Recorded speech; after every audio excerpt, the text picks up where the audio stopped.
Alright guys, nasiraan na naman kami. Kanina pag alis namin sa bahay, paahon sa tulay, adjust yung kadena. Ngayon naman, natanggal yung sprocket sa harap. Naku, abala naman sa oras.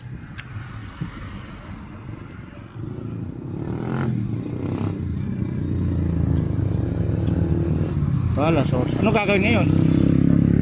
Kaya siguro na bumigay ito, sobrang higpit dito. Oo, tsaka hindi, flat na. Oo. Ano gagawin ngayon? Kailan, pag-ayos lang natin dito.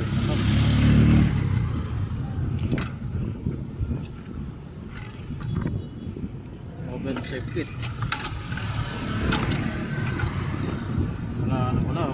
Wala na eh. Palitin na kasi guys eh. Kanina kasi in-adjust namin yung kadena. Ngayon naman dito ang bumigay sa harap kasi. Kaya siya bumigay guys, sakal na siya. So sobrang nasakal na ng adjust, na sobrang adjust. Nasakal ngayon yung harap ng sprocket. Kaya hinatak ng kadena, kaya lumabas yung sprocket sa harap. Diba guys, nandito pa rin kasi sa lampas ng terminal namin. Alright. Ano gagawin natin? Yung maton. Ano kaya, kargahan yung maton tapos iiwan natin ito, hatakin ito mamaya natin sidecar. Madali lang. Pag nakargahan natin yun, di ba nakargahan natin yung maton, ito natin pamalit pang hatak tapos iiwan naman natin dito to. Hindi mawala dito, maraming makakilala dito. Pwede. Ngayon, pag kasi kaysa naman natin ilipat pa, matrabaho pa. O guys, ang decision namin guys, iiwan to na may karga, tapos yung maton kakargahan ng items na katarton para Panghuli namin. o nga panghuli, hatakin natin mamaya yan. Kasi hindi naman tumatakbo to eh. Hindi na ito mapatakbo. Hindi na. Hatakin na lang natin mamaya. Mga pangalawang balik. Oo, yun, tama nga. Kasi nga, para hindi tayo gahol sa oras. Guys, ang gagawin namin, Kasi na yung bata, no? gising na yung bata. Ang gagawin namin guys, kakargahan ng isang motor namin, tapos gagawin pang hatak, ililipat. Tapos ito naman mamaya, siya ang hatakin. Alright boss, 4 na channel tayo. Vlogger po ako, nagbablog pala ako. Dito lang ko sa Mihan. Kaya na-vlog ko kasi nasiraan kami.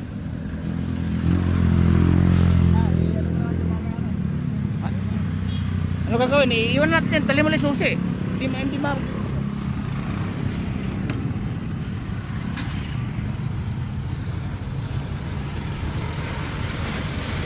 Ito yung gamit.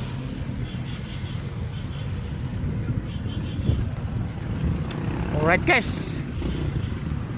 Wala naman sa oras. Yung gamit, kunin mo yung gamit. Natiwan lang. Tapos yung susi, kunin mo yung susi. Pabayay ko na sana yan eh.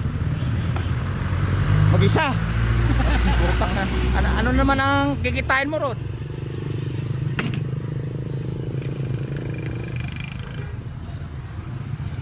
Ngayon, ang gagawin namin guys, isagad mo lang dito. Hindi magagalaw yan. Yun ang pupunuin natin. Tapos ipapalit yan, maiwan. Tapos yun na lang hatakin natin mamaya. Malakas naman humatak to eh, pagbalik. Tara. Para di sayang yung oras. Tingnan guys, naglalakad na kami.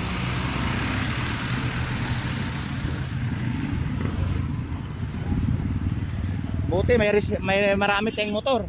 Kung wala, ala na. May pasaway pa pala.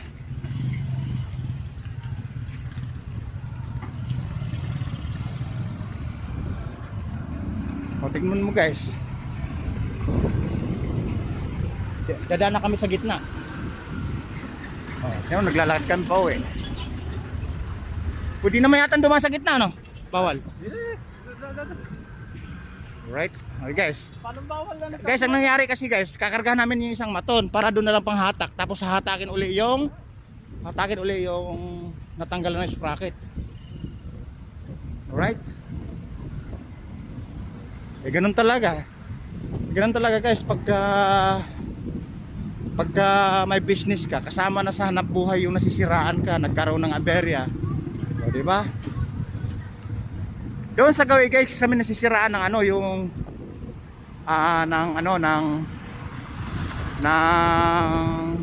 kadinang hindi sa gawin doon. Tapos nung lumagpas naman, nasira naman yung sprocket. natanggal naman yung sprocket sa right front.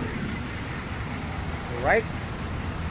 Buti na lang kamo guys, malapit lang sa amin. Kung hindi, pag malayo-layo pa, inabot ng mga 2 kilometers, 3 kilometers, mas malaking aberya, mas malaking abala. Buti malapit pa sa amin bago nagluto. Alright guys, ito yung pilahan ng mga bus. Malapit lang sa amin to.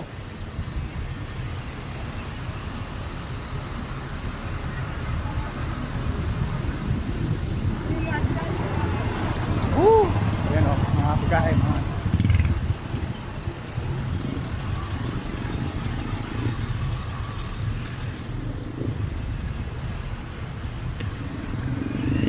ayan guys.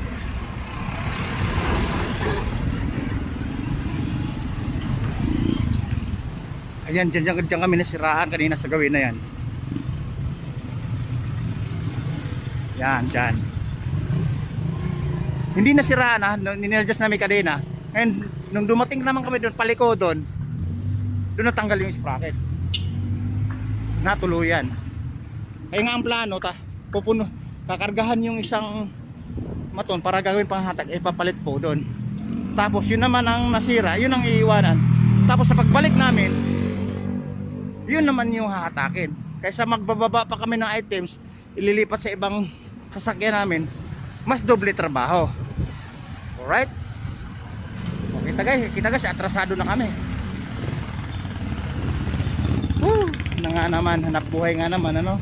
Eh sabi ko nga sa inyo guys, hindi na tayo magtaka, hindi tayo mag-isip kasi kasama sa hanap buhay yung naabala ka, naatraso ka.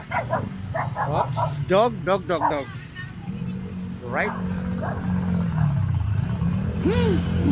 Ayan guys, yan dito guys, kanina yung may multipurpose ng barangay namin.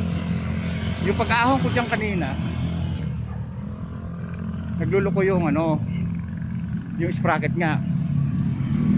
Tuloy-tuloy yung ikot, gumaganon dito sa pag-ahon. Alright? Kaya pauwi muna kami, kakargahan yung isang motor para ililipat na lang sa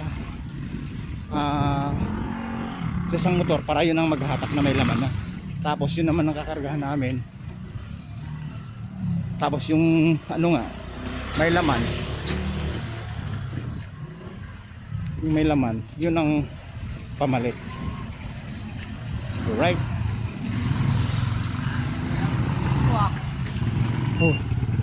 Ganda naman siya. Pagbiyahe, nasiraan nga kami. Pagbiyahe pa sana kami. Andun yung motor namin, tapos magpapalit kami ng motor. Eh naka-content nga ako eh. Nasali ka na naman. Pagbalik ko na yung atraso, tapos ka na pag-usapan yun. Saan galing? Bumili na yun.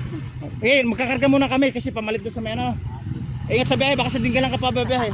Kaway ka muna.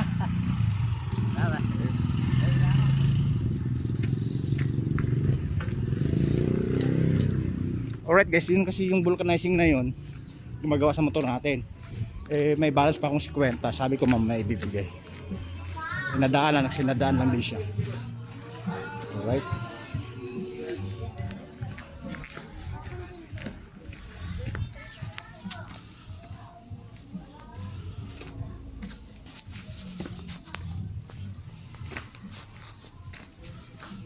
Hindi na taga Nevada. Taga Illinois. Alright. Hey guys, mga naging paliwas natin yun. Si nanay. Hindi na ililipat yun. Kakargahan na lang to, tapos ililipat na lang. Tapos yun naman ang hatakin mamaya. O guys, ang plano nga, kakargahan to, tapos ito gagawin panghatak. Panghatak naman talaga ito sa trolley. Diba? Kakargahan to, tapos papalit doon, iiwan na lang yun, tapos hinahatakin mamaya. Eh matrabaho, di sa pagliko ng terminal. Pangalawa na lang yan. Pangalawang balik na para hindi na ako magbababa, magtrabaho, maglilipat ng sasakyan, kaya lang ibang karton lalaman, hindi yung laman nun. Alright guys, kita nyo na may atraso na nagawa, di ba? Sa 3 dekada ngayon lang nangyari yan. Yan talaga business. Alright guys, bababa ko muna. Nakita na yung abala at sakripisyo, di ba? Sabi ko nga, minsan lang nangyari yun, kasama sa hanap buhay. Bravo! Woo!